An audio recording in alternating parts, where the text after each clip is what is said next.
Até que ponto a inclusão econômica e a redução da pobreza promovidas pelos governos brasileiros nos últimos 21 anos são sustentáveis?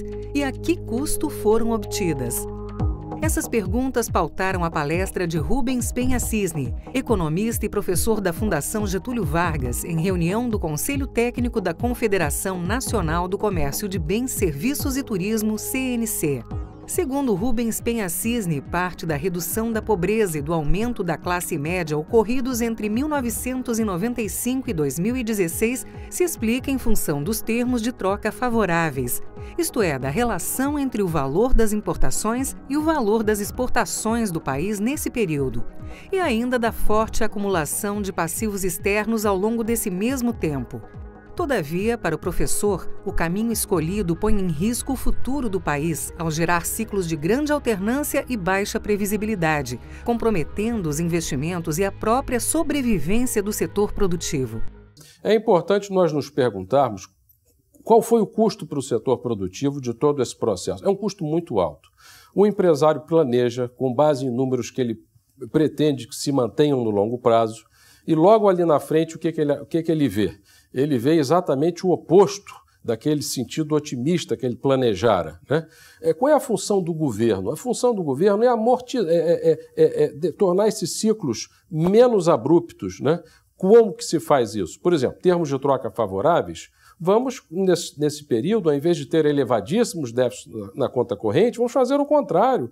Vamos aumentar a nossa posse líquida de ativos de emissão de não residente. Vamos tentar constituir fundos que possam nos servir nos tempos futuros, onde as coisas não serão tão favoráveis, né? Então, para os empresários, seria muito interessante ter uma evolução da macroeconomia que ocorresse mais par e passo com o seu planejamento, que houvesse maior condições de previsibilidade do andamento da economia e não surpresa atrás de surpresa. E para os indivíduos a mesma coisa. Não existe nada pior do que se achar muito bem e, de repente, estar numa situação de desemprego, né? É fato do ser humano que quando ele tem uma melhora e depois ele tem uma piora e volta para o mesmo nível, ele tem uma grande perda de bem-estar, porque o aumento do bem-estar com a subida, somado com a perda de bem-estar da descida, gera um valor negativo.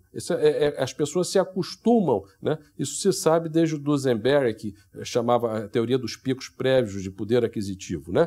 Então, eu acho que, do ponto de vista do empresário, é necessária uma ação do governo no sentido de tornar a economia mais estável e previsível para ele poder ter os seus investimentos maturando como ele planejara e não cheio de surpresas. Para Hernani Galvez, coordenador do Conselho Técnico e consultor econômico da CNC, é urgente o governo rever a política de gastos públicos para enfrentar o atual déficit fiscal do país. O governo se apropriou de uma parcela muito maior do que era possível da renda nacional. Então ele hoje gasta muito mais do que arrecada, entrou num processo de endividamento que eu diria que é insustentável. O primeiro passo tem que ser resolver esse problema, o problema da crise derivada do déficit fiscal. É isso que eu acho que o Temer Meirelles está procurando fazer, inclusive colocando pessoas nas instituições mais importantes, como o BNDES, a Petrobras, o Banco do Brasil, a Eletrobras, pessoas que são capazes de fazer uma nova reformulação que vão dar prioridade aos investimentos que vão fazer o país produzir mais e criar mais empregos.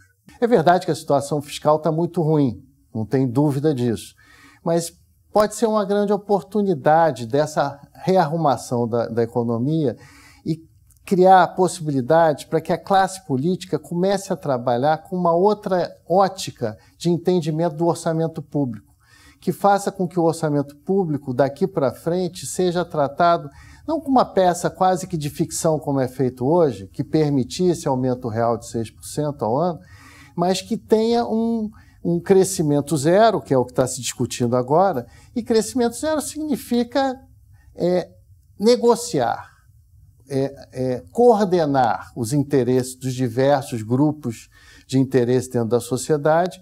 Um cede para alguém receber alguma coisa, o outro vai ter que perder alguma coisa, e esse processo pode ser extremamente salutar, quer dizer, eu estou vendo o lado positivo da história. Em suas conclusões, Rubens Penha Cisne lembrou ainda que é preciso qualificar as estatísticas de pobreza e migração entre classes sociais, levando em conta variáveis hoje desconsideradas, como as geradas pelos ciclos econômicos, sob pena de prejudicar o planejamento adequado da sociedade. Então, o ponto principal é que nós percebamos como sociedade que não é só a inflação que tem custo, o ciclo econômico tem um custo fortíssimo, que é o custo da pessoa ficar desempregada. Então, nós devemos, daqui para frente, analisar as medidas que nos possibilitem, nos tempos de bonança, de certa forma, termos a formação de bens de capital e formação de ativos líquidos juntos a não residentes, que nos permita, no tempo que essa bonança se reverte, que nós não tenhamos esse ciclo, essa gangorra de euforia e depois exatamente o oposto da euforia, como você inclusive observa naquela gravura da revista The Economist, que primeiro tem lá o Cristo Redentor como um foguete subindo e depois tem o foguete desgovernado. Nós não queremos isso. Nós queremos coisas, o ciclo amortecido pela ação do setor público.